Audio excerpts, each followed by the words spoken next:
तो आज की हमारी एक्सरसाइज नंबर 6.6। तो हम आज की एक्सरसाइज स्टार्ट करते हैं। इसका हमारा पहला सवाल है, फाइंड द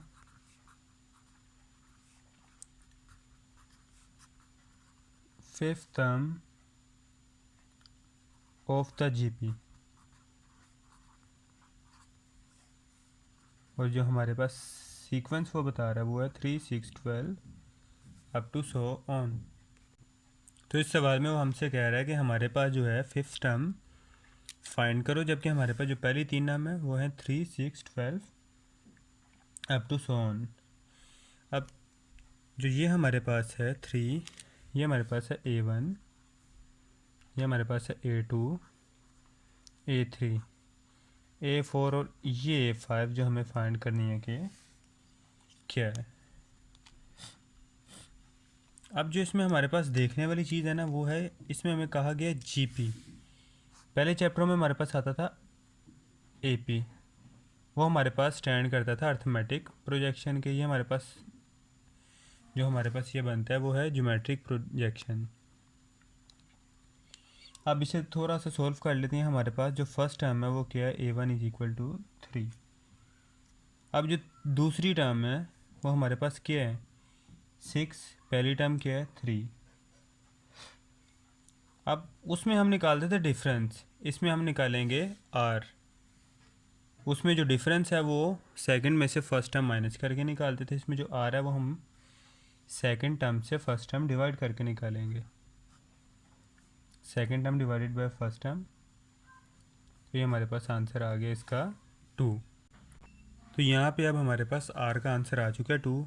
अब जो R है ना हमारे पास जीपी में, इसे हम नाम देते हैं CR का जो कहलाता है कॉमन रेशो। कॉमन रेशो किसी भी दो टर्म्स के दरमियान की। इसी तरह थर्ड और इसकी भी कॉमन रेशो हम इजीली निकाल सकते हैं। अगर उसकी हम कॉमन रेशो निकालें, सिर्फ बताने के लिए समझाया जा रहा है, वैसे ये भी सेम ही आएगी जैसे कि एपी में हमारे पास डी सेम आता था। 6 1 6, 6 2 12। तो ये समझाने के लिए बताया जा रहा है। सब में जो कॉमन रेशियो है वो किसकी है, 2 की। मतलब अगर देखा जाए तो सारे 2 का मल्टीपल होते जा रहे हैं। पहले वाले में ऐड होते थे, एपी में हर टर्म में डिफरेंस ऐड होता था, और इसमें डिफरेंस की जगह लफ्ज़ आ गया कॉमन रेशियो का, जिसे आप एपी की तरह अगर कहें तो इसे डिफरेंस कह सकते हैं। मतलब उसमें डिफरेंस ऐड होता था, इसमें डिफरेंस मल्टीप्लाई होता जाता है। 3 to the 6, 6 to the 12, 12 to the 24, 24 to the 48। अब हमारे पास जो है हमने फिफ्थ टर्म निकालनी है, तो A5 इज इक्वल टू, अब फिफ्थ टर्म का फॉर्मूला है वहाँ पे होता था हमारे पास, अगर दूसरे में देखा जाए AP वाले में, A5 is equal to A1 + 4D, जबकि यहाँ पे हमारे पास होगा A1, अब 4D की बजाय R की 4, R की पावर 4। A1 की वैल्यू हमारे पास क्या है, 3। R की हमारे पास वैल्यू क्या है, 2, और उसकी पावर 4। तो ये हमारे पास इसका आंसर आ जाएगा 16 × 3। तो हमारे पास इसका फाइनल आंसर आ गया 48, जो कि हमारा रिक्वायर्ड आंसर था। अब इसका और उसका सिर्फ फ़र्क देख लें, उसमें था A1 + 4D, इसमें 4 बैक साइड पे नहीं लिखना बल्कि पावर की फॉर्म में लिखना है, और मल्टीप्लाई ही होना है, कोई प्लस वगैरह का किसी किस्म का कोई चीज़ इस्तेमाल नहीं करनी। तो अब चलते हैं अपने दूसरे सवाल की तरफ।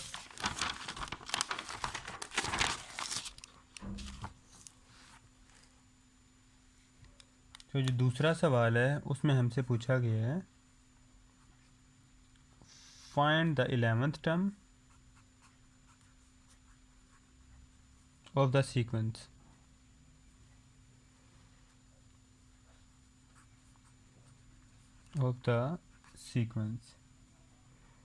जबकि हमारे पास सीक्वेंस क्या है, 1 + आयोटा, 2, 4/1 + आयोटा। मतलब कि 3 वैल्यू हमारे पास दे दी गई हैं, और ऑटोमेटिकली हमें पता है आगे comma into dot dot dot, वो इसलिए क्योंकि हमें पता है ये टर्म आगे चलती जा रही है। हालांकि इन्होंने सवाल में यूज़ नहीं किया, लेकिन हमें पता है कि अगर हमारे पास फर्स्ट टर्म ये है, सेकंड ये है, थर्ड ये है, तो ऑटोमेटिकली ये टर्म चल रही है आगे, तो ही हमसे 11th टर्म पूछी गई है। तो अगर ये लिख दो तो भी ओके, ना लिखो, सवाल में यूज़ नहीं हुआ हुआ वैसे, तो भी ओके है, इसमें कन्फ्यूजन वाली कोई बात नहीं। तो A1 हमारे पास क्या है, 1 प्लस अयोटा, ये रहा हमारे पास टोटल A1, A2, ये पूरा A3, और हमने फाइंड करना A11। अब इसकी कॉमन रेशो मैं बताया था कि सेकंड रेशो में से डिवाइड कर देना आपने, सेकंड टर्म से फर्स्ट टर्म डिवाइड करनी है, तो हमारे पास आ जाएगी कॉमन रेशो। अब A11 है, फिर से याद करवा दूँ, A1 मल्टीप्लाई बाय R की पावर 10, 1 10 11। A1 हमारे पास क्या है, 1 प्लस अयोटा, R क्या है हमारे पास, 2/1 प्लस अयोटा की होल पावर 10। अब इसे आगे थोड़ा सा मज़ीद सोल्व कर लेते हैं। 1 प्लस अयोटा 2 की पावर 10 ऊपर सेपरेट कर लेते हैं, और नीचे 1 प्लस अयोटा की होल पावर 10 सेपरेट कर लेते हैं।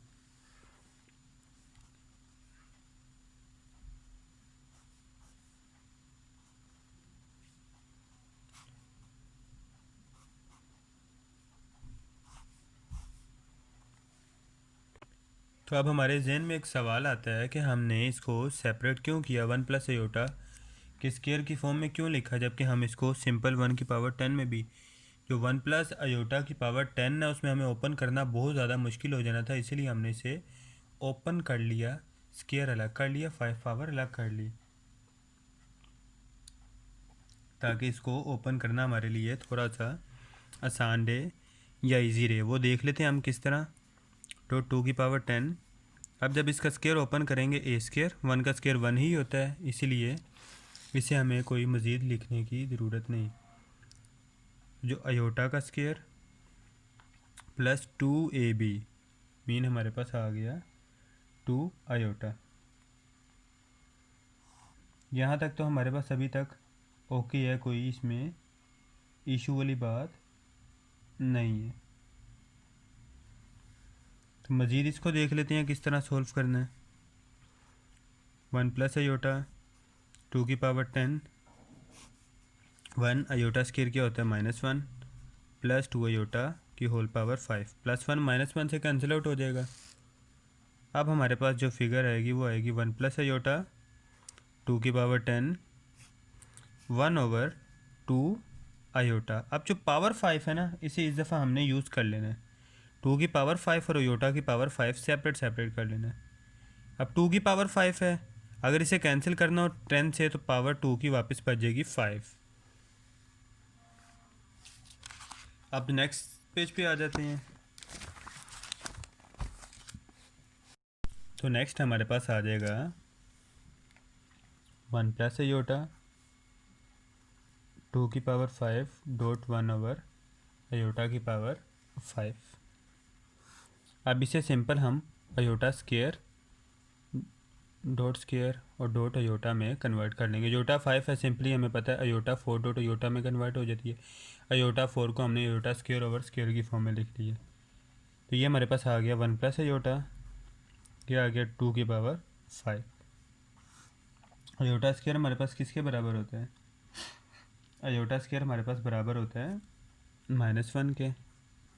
-1 का square dot iota 1 plus iota 2 की power 5, 1 plus iota over minus का स्केयर सिंपल अयोटा आ गया डॉट 2 की पावर 5 आ गया हमारा। तो आगे हम चलते हैं। ये हमारे पास आ गया 1 प्लस अयोटा, दूसरी तरफ आ गया हमारे पास 2/2 की पावर 5 ओवर अयोटा।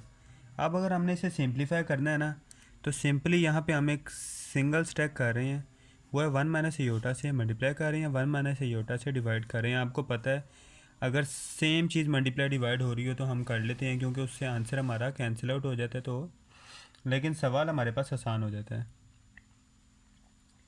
तो जब हमने ये किया तो हमारे पास आंसर आया 1 माइनस अयोटा स्केयर। अजान हो रही है, बाकी वीडियो अजान के बाद प्ले करेंगे। तो वीडियो दोबारा स्टार्ट करते हैं। हमारे पास ये आ गया 1 माइनस अयोटा स्केयर, ए प्लस बी और ए माइनस बी जब मल्टीप्लाई होंगे ए स्केयर माइनस बी स्केयर हमारे पास आ जाएगा, जबकि नीचे हमारे पास आ गया 1 माइनस आयोटा डॉट 2 की पावर 5 ओवर आयोटा। अब यहाँ तक अगर हम सोल्व करें तो हमें कोई इशू नहीं होना चाहिए। 1 माइनस आयोटा स्क्वायर क्या हो गया -1 तो 2 की पावर 5 नीचे आयोटा वन दा आयोटा माइनस आयोटा आयोटा दा आयोटा स्क्वायर 1 माइनस 1 प्लस 1 हो गया डॉट 2 की पावर 5 और नीचे हमारे पास क्या आ गया आयोटा माइनस आयोटा स्क्वायर फिर -1 तो ये हमारे पास आ गया 1 प्लस 1 2 डॉट 2 की पावर 5 ओवर आयोटा प्लस 1। इसे 1 प्लस आयोटा लिख लो या आयोटा प्लस 1 लिख लो, बात एक ही है। तो ओवरऑल हमारा आंसर 2 डॉट 2 की पावर 5 2 की पावर 6 हो जाएगा और नीचे आ जाएगा हमारे पास 1 प्लस आयोटा। अब इसे यहाँ से रैशनलाइज कर लेंगे, किस तरह multiply by 1 minus iota over फिर multiply 1 minus divided by 1 minus iota. अब जब हम नेक्स्ट पेज पे आ गए हैं, यहाँ पे सिंपली हमारे पास कुछ ज़्यादा लेंथी सवाल नहीं होगा, बल्कि हमारा यहाँ पे सवाल लगभग ख़त्म हो चुका है। 2 की पावर 6 1 माइनस आयोटा ओवर नीचे हो गया 1 माइनस आयोटा स्क्वायर।